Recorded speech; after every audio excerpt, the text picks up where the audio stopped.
우리 성부, 성자, 성령 하나님으로 인하여 오늘도 우리가 주님께 감사하고 또 우리를 향하신 주님의 뜻과 계획에 오늘 하루의 모든 삶을 집중하기를 소원합니다.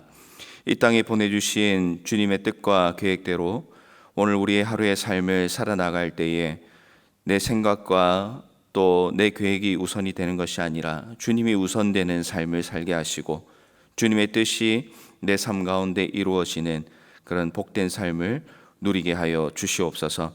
특별히 우리를 정말 이 광야에서 외치는 자로 세워주셨는데 하나님 복음에 합당한 삶을 살고 있는지 오늘 말씀을 통하여 우리 자신을 돌아보게 하여 주시고 담대함으로 간절함으로 주님께서 맡겨주신 그 사명 잘 감당하기로 결단하는 이 새벽의 시간 되게 하여 주시옵소서.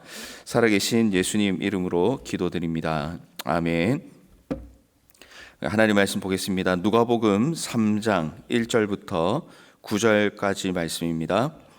누가복음 3장 1절부터 9절까지 말씀입니다.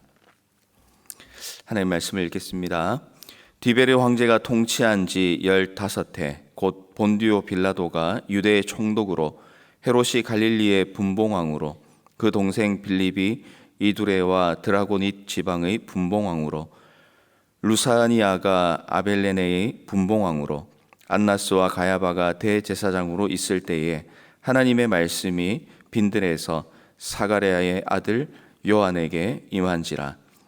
요한이 요단강 북은 각처에 와서 죄 사함을 받게 하는 회개의 세례를 전파하니 선지자 이사야의 책에 쓴 바 광야에서 외치는 자의 소리가 있어 이르되 너희는 주의 길을 준비하라. 그의 오실 길을 곧게 하라. 모든 골짜기가 메워지고 모든 산과 작은 산이 낮아지고 굽은 것이 곧아지고 험한 길이 평탄하여질 것이요 모든 육체가 하나님의 구원하심을 보리라 함과 같으니라. 요한이 세례받으러 나오는 무리에게 이르되 독사의 자식들아 누가 너희에게 일러 장차 올 진노를 피하라 하더냐. 그러므로 회개에 합당한 열매를 맺고 속으로 아브라함이 우리 조상이라 말하지 말라.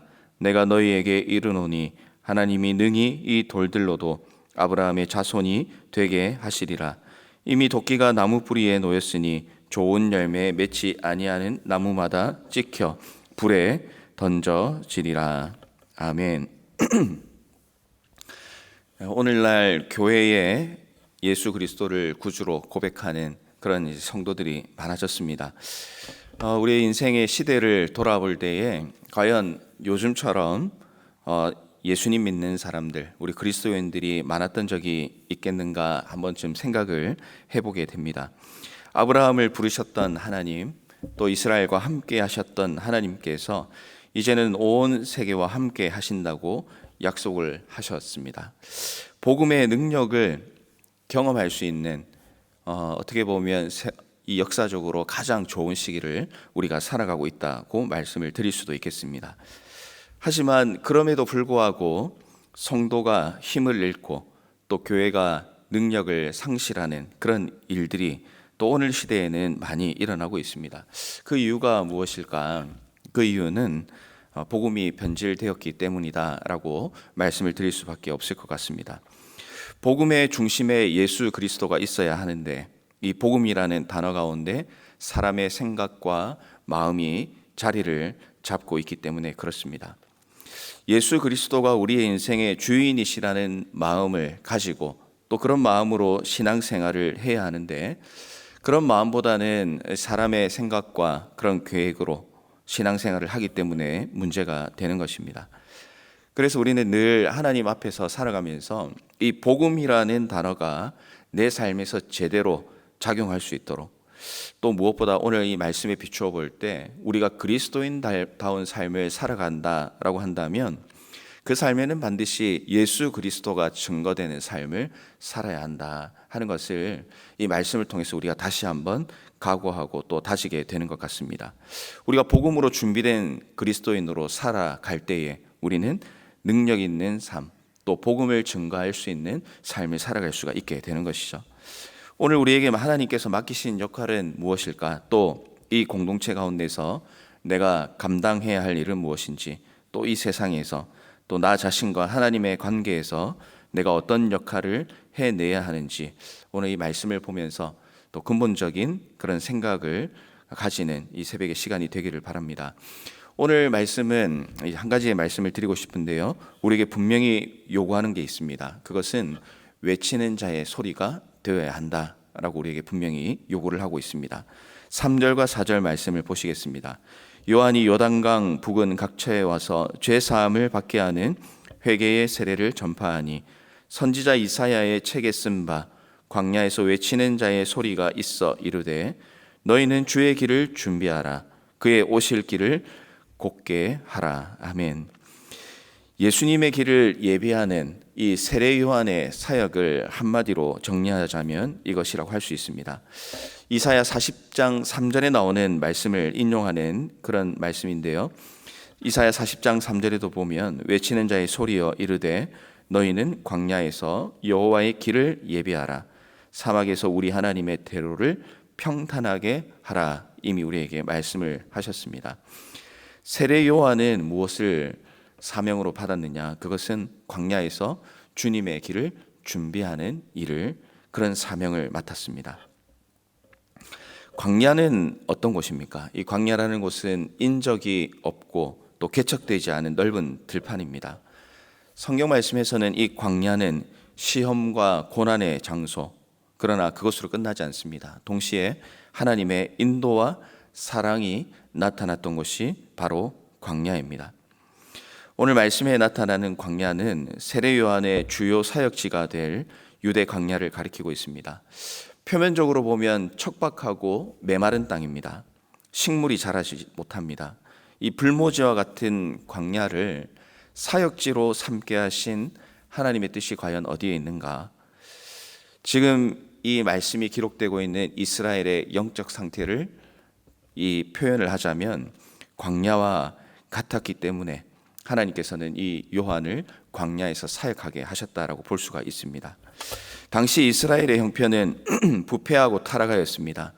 마치 식물이 자랄 수 없는 불모지와 같이 된 이스라엘의 형편을 잘 보여주는 장소를 광야라고 할 수가 있겠습니다.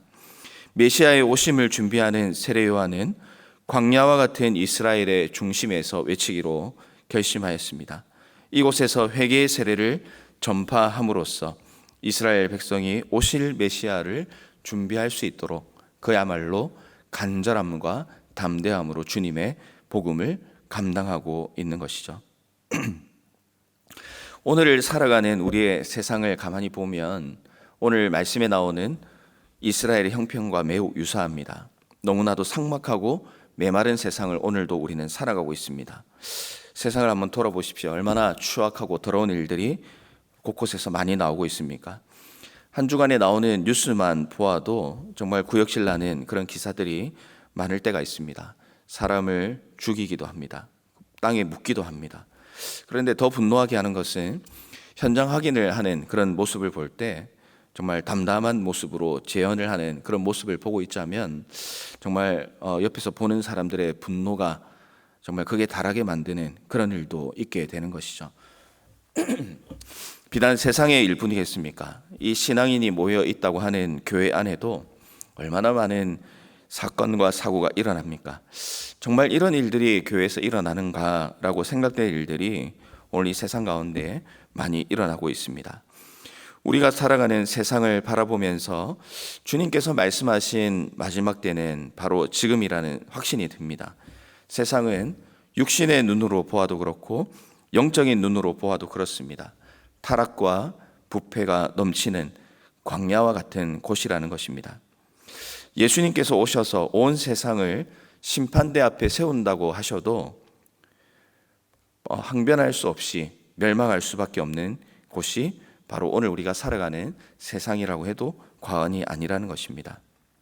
하지만 주님께서는 광야와 같이 척박한 땅이라 할지라도 은혜 베풀기를 원하고 있습니다.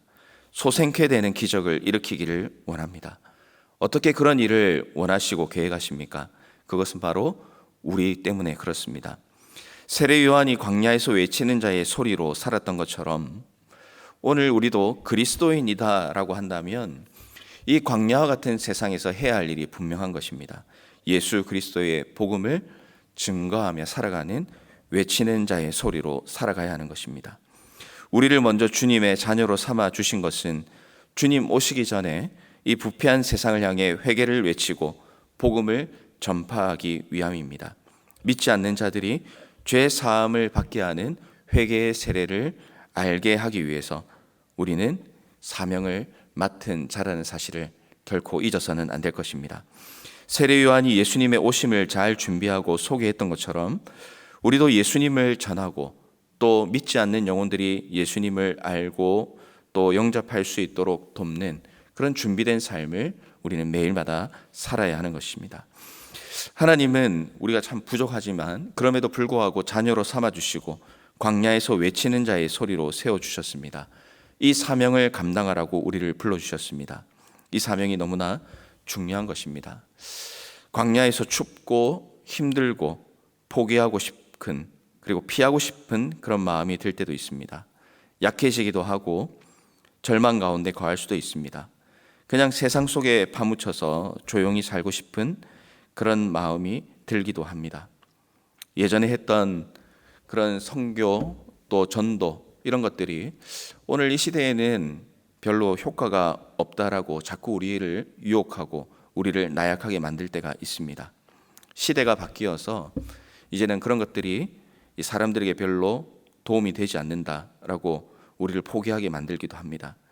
그러나 우리가 이 말씀을 대하면서 분명히 다시 한번 마음에 새겨야 할 것은 우리에게 주신 사명에 대한 확신, 또 이 복음에 대한 열정, 그리고 이 영혼 구원에 대한 각오가 우리 가운데 있을 때에, 그리고 간절히 외치는 삶을 살아갈 때에, 그 외치는 순간은 광야에서 허공을 향하여 외치는 것 같이 보인다 할지라도 그것이 우리를 새 힘을 얻게 하고 또 주님의 놀라운 일에 동참하게 되는 일이라는 사실을 여러분 꼭 기억하시기를 바랍니다.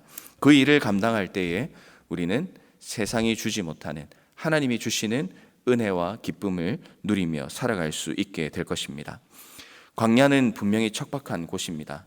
그러나 그 척박한 곳에서 하나님을 의지하고 하나님과 동행하고 하나님의 사명을 감당해 나가는 그런 삶을 살아간다면 이 광야는 더 이상 메마른 곳이 아니라 목마른 곳이 아니라 주님이 주시는 생명수를 얻을 수 있고 경험할 수 있는 복된 자리라는 사실을 여러분 꼭 기억하시고 여러분 이 주님께서 주시는 그 은혜를 누리며 살아가시는 오늘 모든 성도님들의 삶이 되시기를 바랍니다. 오늘 하루의 삶을 살아갈 때에도 우리에게 정말 광야와 같이 특별히 영적으로 우리를 메마르게 하고 또 그리스도인답게 살아가지 못하게 하는 수많은 일들이 있겠지만 하나님께서 우리를 이 광야에서 외치는 자의 소리로 살게 하셨다는 사실을 여러분 기억하셔서 우리의 말, 또 우리의 마음, 우리의 삶, 또 오늘 우리가 행하고 만나는 모든 일들 가운데에 정말 그리스도의 복음을 입으로 삶으로 드러내며 살아가시는 그런 외치는 자의 소리로 살아가시는 저와 여러분의 삶이 되시기를 주님의 이름으로 축원합니다. 우리 함께 찬송 드리도록 하겠습니다. 찬송가 260